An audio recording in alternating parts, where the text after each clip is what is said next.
Salam sejahtera dan terima kasih sekali lagi karena masih bersama-sama kami di Currents VMY. Selamat datang semua.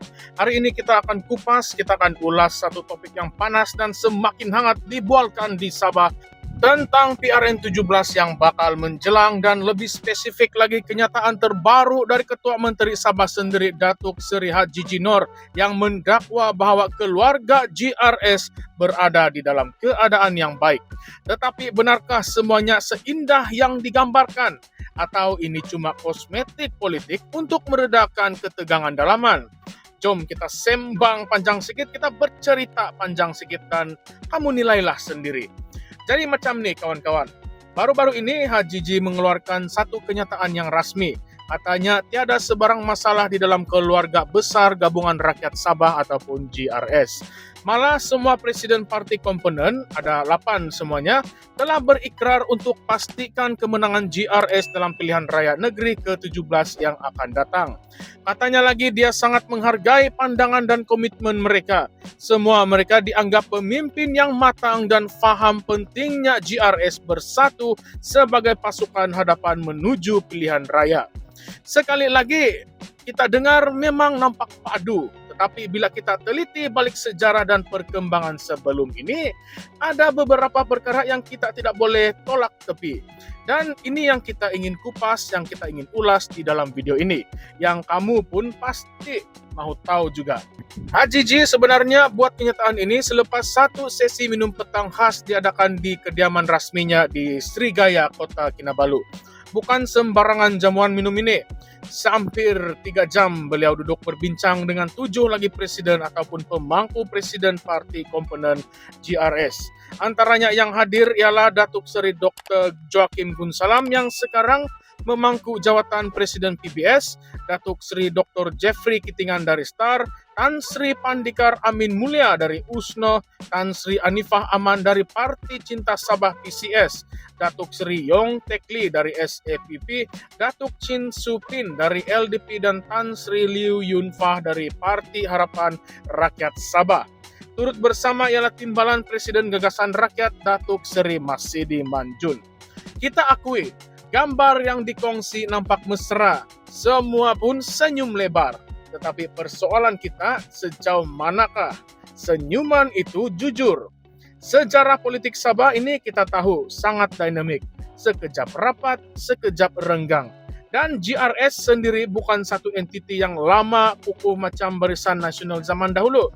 Ia terbentuk atas dasar kerjasama selepas PRU 14 yang penuh dengan pergolakan. Nak tambah lebih menarik, mari kita imbas balik beberapa fakta yang pernah jadi tajuk berita sebelum ini. Yang pertama, konflik dalam PBS sendiri. Waktu dulu bekas Presiden PBS, Datuk Seri Dr. Maximus Ongkili, pernah menyuarakan ketidakpuasan hati terhadap ala 7 GRS, terutama apabila PAS dikatakan cuba masuk campur dalam politik Sabah melalui GRS. Bagi PBS, ini satu bentuk ancaman kepada autonomi politik Sabah dan sensitiviti rakyat tempatan. Dan bukan PBS saja, malah rakyat Sabah yang bukan Islam juga secara terang-terangan membantah kehadiran PAS. Lepas itu kita ada STAR, parti yang diterajui Jeffrey Kitingan. Beliau sebelum ini lantang bersuara dalam isu perjanjian Malaysia 1963, mempertikaikan kerajaan pusat, dan kadangkala dilihat tidak senada dengan komponen GRS yang lain.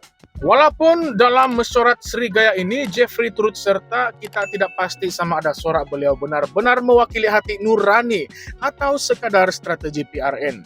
Dan kalau kita lihat kepada parti-parti seperti SAPP, LDP, dan PHRS, ya mereka ada presiden, mereka datang mesyuarat, tetapi sejauh mana kekuatan mereka di akar umbi? Adakah mereka benar-benar menyumbang kepada kekuatan GRS ataupun sekadar menjadi figuran dalam skrip politik yang ditulis Haji Ji dan Masidi? Dalam satu temu bual bersama Prof. Dr. Firdausi Sufyan dari UiTM Sabah, beliau menyatakan bahwa sebahagian parti komponen GRS dilihat tidak aktif secara politik dan hanya bertindak sebagai pelengkap gabungan tanpa pengaruh yang besar. Apa yang lebih menarik adalah desas-desus yang semakin kuat kedengaran ada cakap-cakap belakang menyatakan bahwa tidak semua parti dalam GRS mahukan HJJ kekal sebagai Ketua Menteri selepas PRN nanti. Ada yang mahukan nama baru, mungkin dari PBS ataupun STAR. Tapi semua ini belum ada yang berani bersuara secara terbuka. Kenapa? Mungkin karena takut hilang sokongan ataupun takut jadi kambing hitam sebelum sempat masuk ke gelanggang.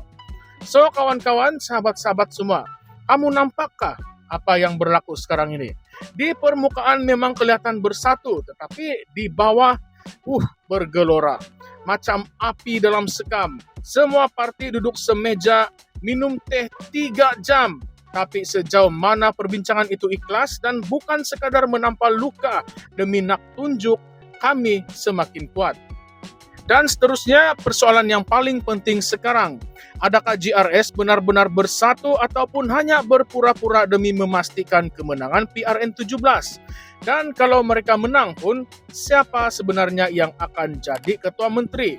Adakah HJJ akan kekal ataupun kita bakal lihat pertukaran kuasa secara senyap-senyap selepas pilihan raya? Coba kamu pikir, kenapa baru sekarang semua presiden parti komponen mau duduk semeja? Kenapa tidak berlaku lebih awal? Adakah ini petanda bahwa GRS sebenarnya sedang bergolak secara dalaman dan perjumpaan ini hanyalah cobaan untuk menenangkan keadaan sebelum PRN? Kita juga perlu tanya, bagaimana rakyat Sabah melihat perkembangan ini? Rakyat sudah muak dengan drama politik. Mereka inginkan pembangunan. Mereka mahukan suara mereka didengari. Bukan sekadar retorik politik menjelang pilihan raya. Kalau GRS betul-betul ikhlas ingin membantu rakyat, kenapa banyak isu ME63 masih lagi tergantung? Kenapa tuntutan hak negeri Sabah masih belum dilaksanakan sepenuhnya walaupun GRS kini memegang kuasa? Dan ya, mari kita terus terang. Kalau benar ada usaha menjadikan pertemuan di Srigaya itu sebagai simbol penyatuan, kenapa tidak ada deklarasi bersama? Kenapa tidak diumumkan pelan tindakan bersama untuk PRN? Hanya gambar dan kenyataan dari HJJ, itu saja. Seolah-olah masih ada yang tidak bersedia untuk berkomitmen penuh. Jadi penonton, sahabat-sahabat semua yang budiman, inilah masa kita untuk membuka mata. Jangan mudah terpesona dengan gambar senyum dan kata-kata manis politik. Kita kena tanya lebih dalam, siapa untung, siapa rugi? Dan adakah rakyat Sabah sekali lagi bakal jadi mangsa permainan kuasa? Kamu rasa bagaimana? Adakah GRS akan kekal bersatu sehinggalah PRN 17 atau akan berlaku kejutan seperti langkah Kinabalu 2.0? Tinggalkan komen Anda semua di bawah, saya ingin tahu pendapat jujur kamu semua.